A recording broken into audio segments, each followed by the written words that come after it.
ओम कृष्णाय नमः। ओम वासुदेवाय नमः। ओम परमात्मने नमः। ओम राधा वल्लभाय नमः। ओम गोविंदाय नमो नमः। ओम कृष्णाय वासुदेवाय हरे परमात्मने प्रणतः कृष्णाय गोविंदाय नमो नमः। कृष्ण भगवान राधा रानी को मैं कोट कोट प्रणाम करती हूँ और उनकी स्तुति करती हूँ, उनकी वंदना करती हूँ और सबको जय श्री कृष्ण और राधे राधे। चलते हैं अपन भगवान कृष्ण के धाम चलते हैं। आज भगवान कृष्ण अर्जुन से क्या कह रहे हैं और अर्जुन कौन सा प्रश्न भगवान कृष्ण से कर रहे हैं, जो उसका उत्तर भगवान कृष्ण दे रहे हैं, तो वो हमें भी सुनना चाहिए। और हमें भी जो है जो कहते हैं कि अगर हम सुन लेंगे तो अच्छी बात है, हमारे अंदर एक गुण और बढ़ जाएगा।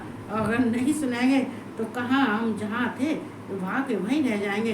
तो इसलिए हमें जो है थोड़ा सा आगे बढ़ने के लिए और ज्ञान प्राप्त करने के लिए, कहते हैं ज्ञान कहीं भी मिले, किसी रूप में मिले, कहीं से भी मिले, किसी के द्वारा मिले, हमें ज्ञान लेते रहना चाहिए। आज गर्मी भी बहुत है, गर्मी पड़ने लगी। गर्मी सर्दी गई तो गर्मी पड़ने लगी जो है। चलो कोई बात ना, गर्मी सर्दी और ये तो आते और जाते हैं, दिन आते हैं और जाते हैं, चले जाते हैं, मौसम बाहर आती हैं और चले जाती हैं। तो कहते हैं आना जरूरी है, परिवर्तन जरूरी है। कहते हैं जब परिवर्तन होता है तभी मनुष्य को कुछ प्राप्त होता है। हर एक मनुष्य को परिवर्तन करना चाहिए, ये प्रकृति का नियम है। रुद्राणाम शंकराश्चास्म वित्तेशो यच्चरच्छसाम वसूनाम पावकश्चास्म मेरु है शिखराम महम। देखो यहाँ भगवान देखो कृष्ण अपने विभूति के बारे में कह रहे हैं। जो अर्जुन पूछ रहे हैं उसका ये भगवान कृष्ण ये उत्तर दे रहे हैं कि ये मैं एकादश रुद्रों में, देखो यहाँ अर्जुन को संतुष्टि के लिए, ज्ञान प्रदान करने के लिए अपनी विभूतियों के बारे में बता रहे हैं कि देखो मैं कौन हूँ, क्या हूँ। तो ये सब भगवान कृष्ण अर्जुन को समझा रहे हैं। चूँकि कभी कभी हर एक के मन में शंका हो जाती है कि हमें भगवान को प्राप्त करने के लिए हमें कुछ भगवान के बारे में जानना तो चाहिए, हमें कुछ जानना तो चाहिए। तो अगर और अपने जो है जीवन यापन करने के लिए और अपनी समस्याओं का हल निकालने के लिए हमें भगवान से ज्ञान प्राप्त कर लेना चाहिए। चूँकि भगवान अर्जुन के तो नसीब वाले थे तो कृष्ण से उपदेश ले रहे थे, लेकिन हम गीता से ले सकते हैं उपदेश। तो भगवान शब्द नहीं ले गए, भगवान ने ये जो है जो गीता है, जो वेद है, पुराण है, भगवान ने सब ये संसार में इनका विस्तार कर दिया है। लेकिन समझ जिसकी जैसी होती है वो समझते हैं, पढ़ते हैं, ज्ञान प्राप्त करते हैं, नहीं तो नहीं है। तो मैं एकादश रुद्रों में शंकर हूँ। मतलब शंकर क्यों है? जो 11 रुद्र हैं, जो 11 रुद्र हैं, तो भगवान शिव जो है, हालांकि ये 11 रुद्र जो अवतार हुए हैं वो भगवान शिव के भी है, सब भगवान शिव के ही हैं। फिर भी ये 11 रुद्र हैं, उन सब के अधिपति, सबके राजा कौन है? शंकर है। उन सबके जो है राजा हैं और सबका जो है सबका भगवान शिव के हाथ में है। सबका जो कार्यभार है वो भगवान शिव के हाथ में है। तो एकादश जो भगवान शिव एकादश रुद्रों में सबके अधिपति हैं, 11 रुद्रों में उनके सबके राजा हैं, अधिपति हैं। तो अधिपति होने के बाद में जो भगवान शिव हैं, तो मेरा वही स्वरूप मेरा है। ये मैं एकादश रुद्रों में शंकर हूँ। चूँकि वो शंकर रूप ही मेरा स्वरूप है। चूँकि ये सबके राजा हैं तो ये भगवान शिव का स्वरूप है।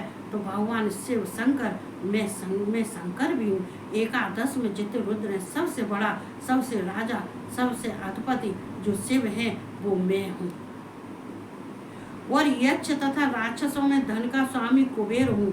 मतलब जितने यक्ष हैं, राक्षस हैं, ये कुबेर, ये धनपति हैं, धनाध्यक्ष हैं, धनाध्यक्ष हैं। क्योंकि ये धनपति क्यों हैं कि भगवान शिव ने इनको ये धनपति बना दिया है, कुबेर को धन का भंडार दे दिया है। और कुबेर जितने हैं, यक्ष राक्षस जितने हैं, उन सबसे बड़े हैं, श्रेष्ठ हैं, सब में राजा हैं, गणाध्यक्ष हैं।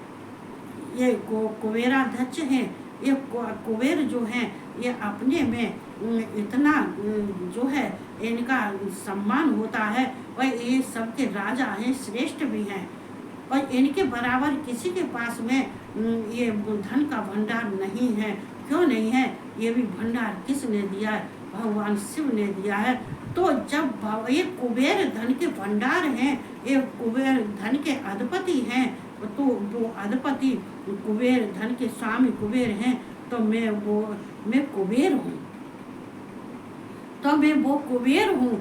तो वो यहाँ पर भगवान कृष्ण ऐसा उनके अंदर नहीं है कि मतलब भगवान कृष्ण ये दिखाते हैं कि संसार की जितनी वस्तु हैं, जितनी चीज हैं, और उन सब में जो चीज बड़ी है या जो उसका अधिक मान्यता है या श्रेष्ठ है, जैसे इंद्र है, इंद्र के लिए ये सारे जितने देवता हैं उनमें सबसे बड़े कौन है? इंद्र हैं। तो वे हैं, तो भगवान ने वहाँ अपनी विभूतियों की तुलना की हुई है, और भगवान ने उन विभूतियों के बारे में, अपने स्वरूप के बारे में अर्जुन को बता रहे हैं कि वो कुबेर मैं ही हूँ, मैं 8 वसुओं में अग्नि हूँ।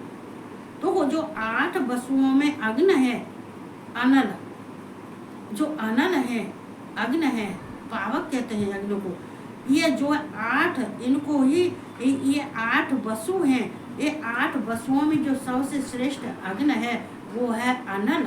अनल एक अनिल है, एक अनल है जो है वो, ये पावक है, वो अग्नि है, सबसे श्रेष्ठ है, जो सबसे श्रेष्ठ है।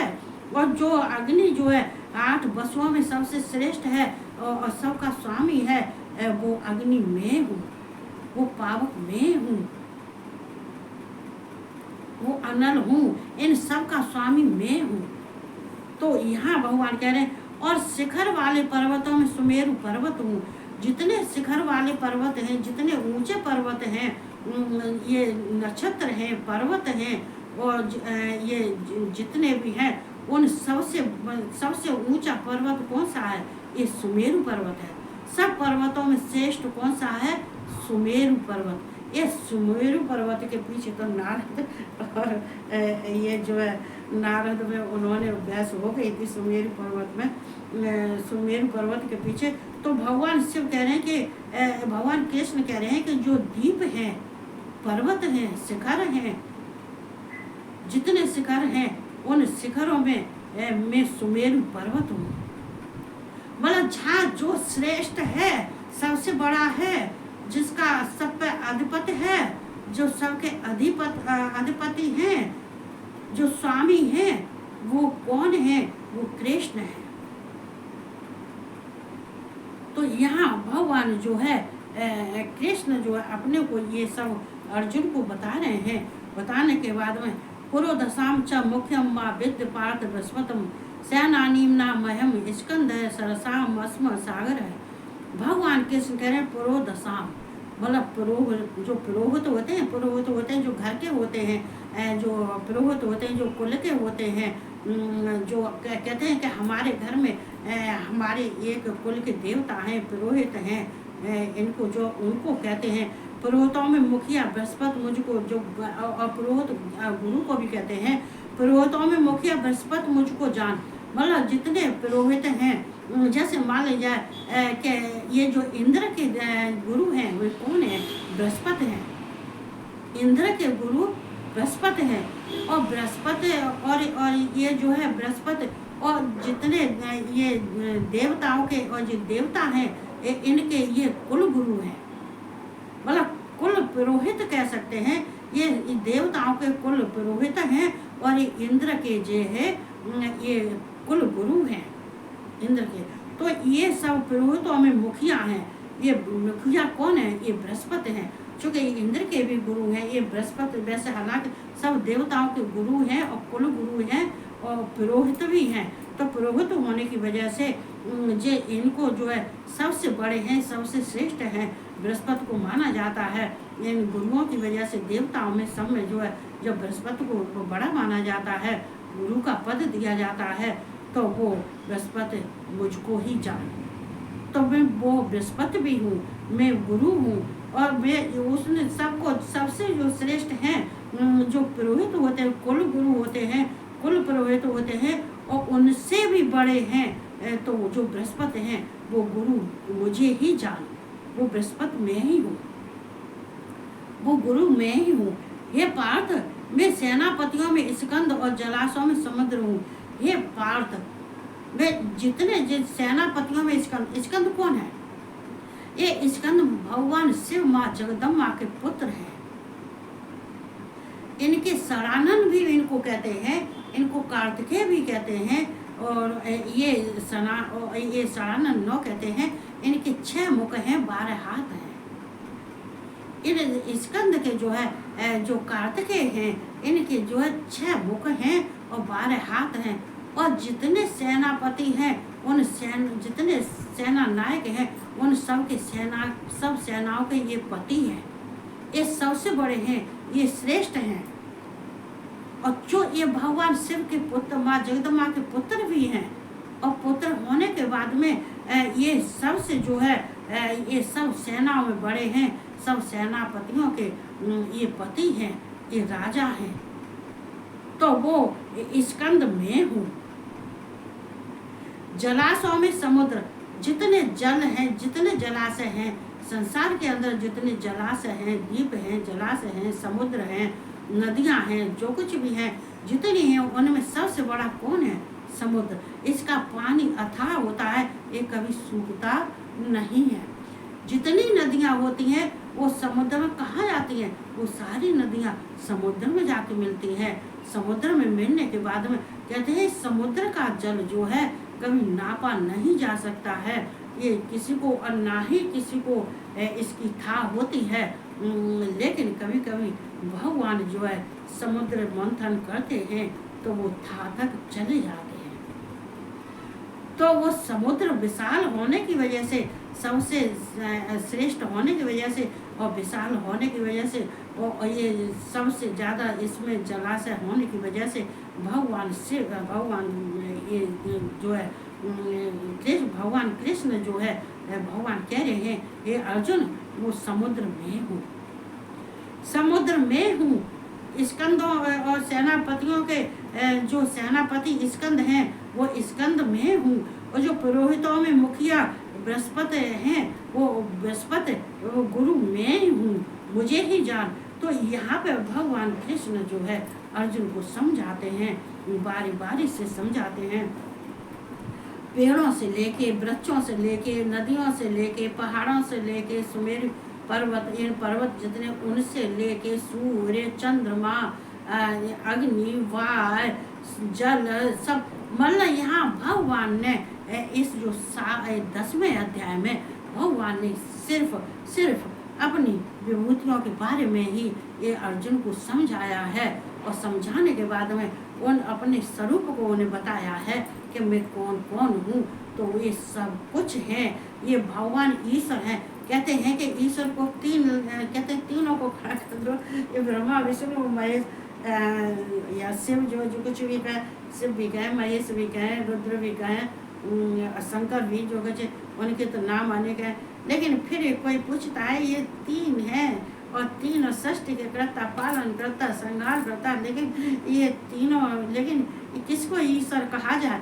लेकिन ईश्वर तो तीनों ही हैं, तीनों ही ईश्वर हैं। ये काम की वजह से इनको अलग अलग नाम द्वारा बांट दिया है, नाम रूप से बांट दिया है, वरना एक ही है। तो यहाँ पे ये समझना चाहिए। तो मैं इतना ही सुनाऊंगी। इतना सुनाने के बाद में सबको जो है जय श्री कृष्णा, राधे राधे, और सबको गुड नाइट और शुभ रात्रि।